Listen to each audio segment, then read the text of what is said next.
Buvau praėjusiai spaudos konferencijoje prieš 2 dienas sakęs, kad šita spaudos konferencija bus skirta Europos parlamento rinkimam.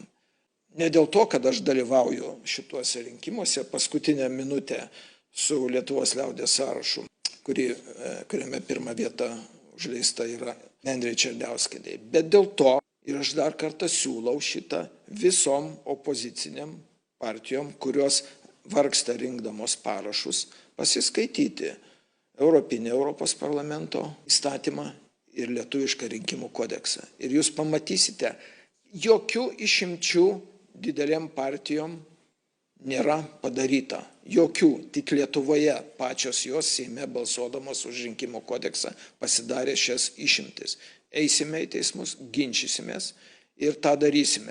Taip jau nutiko, kad tik Lietuvos liaudės partija sutiko su mano, čia šiaip ir Margaritos Starkevičiūtės mintis yra siūlymų dalyvauti tuose rinkimuose. Dėl to įregistruota yra paskutinė minutė, kad mes, kaip ir Eduardas Vaitkus, turėtumėm taip pat teisę kreiptis į teismą.